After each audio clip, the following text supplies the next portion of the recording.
Yes ప్రధాని మోదీ పశ్చిమ బెంగాల్లో పర్యటిస్తున్నారు. హుగ్లీలో పలు అభివృద్ధి సంక్షేమ కార్యక్రమాలకు శ్రీకారం చుట్టారు ఆయన. ఈ సందర్భంగా ఏర్పాటు చేసిన సభలో ప్రధాని మోదీ మాట్లాడుతున్నారు. లైవ్ లో చూద్దాం. किसानों, भारत के पशुपालकों और भारत के मछुआरों के उत्पाद दुनिया में धूम मचाए। दोस्तों, दुनिया में धूम मचाए।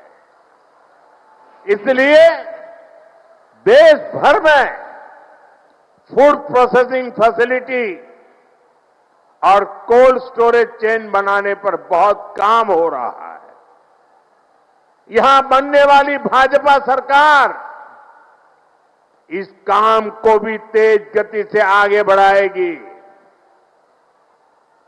और ये मोदी की गारंटी है। साथियों, मेरा निरंतर प्रयास रहता है कि बंगाल के नौजवानों, बंगाल के किसानों, बंगाल की माताओं बहनों की हर संभव सेवा करूं। लेकिन यहां की टीएमसी सरकार केंद्र सरकार की योजनाओं को आप तक ठीक से पहुंचने ही नहीं देती।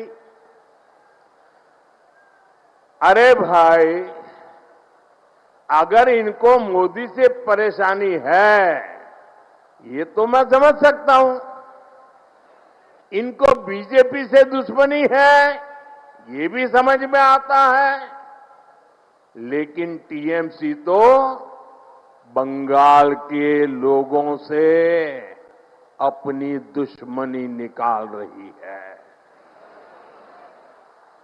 टीएमसी यहां के नौजवानों, यहां की माताओं बहनों, यहां के किसानों से दुश्मनी ठाने हुए हैं। साथियों, बंगाल के मछुआरों से टीएमसी कैसे अपनी दुश्मनी निकाल रही है, इसका मैं आपको एक उदाहरण देता हूं। बंगाल में लाखों परिवार मछली के काम से जुड़े हुए हैं। यहां से अभी जितनी मछली एक्सपोर्ट होती है उससे कहीं अधिक संभावनाएं बंगाल में है। बंगाल के फिशरमैन में वो ताकत है। इसके लिए जरूरी है कि मेरे मछुआरे भाई बहनों को मदद मिले, मेरे मछुआरे भाई बहनों को बेहतर टेक्नोलॉजी मिले। इसी सोच के साथ देश भर के मछुआरों की मदद के लिए केंद्र सरकार ने एक डिजिटल प्लेटफॉर्म बनाया।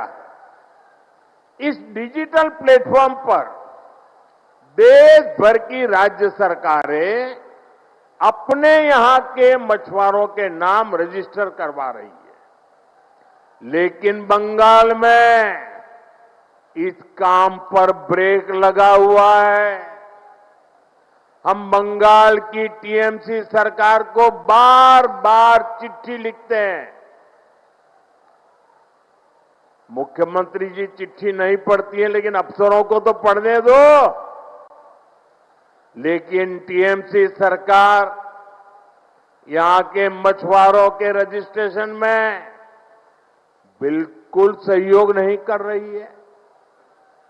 इससे बंगाल के मछुआरों को पीएम मत्स्य संपदा योजना जैसी केंद्र की स्कीम का फायदा नहीं मिल पा रहा है। साथियों, टीएमसी बंगाल के नौजवानों के भविष्य भी के साथ भी खेल खेल रही है। पूरे देश में हजारों आधुनिक पीएम श्री स्कूल खोले जा रहे हैं, लेकिन टीएमसी बंगाल के बच्चों को पीएम श्री स्कूल की बेहतर शिक्षा से भी वंचित रख रही है।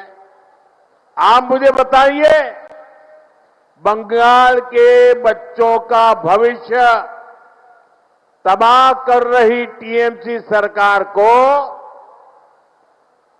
जाना चाहिए कि नहीं जाना चाहिए? जाना चाहिए कि नहीं जाना चाहिए? ये टीएमसी को भगाना चाहिए कि नहीं भगाना चाहिए? ये टीएमसी को हटाना चाहिए कि नहीं हटाना चाहिए?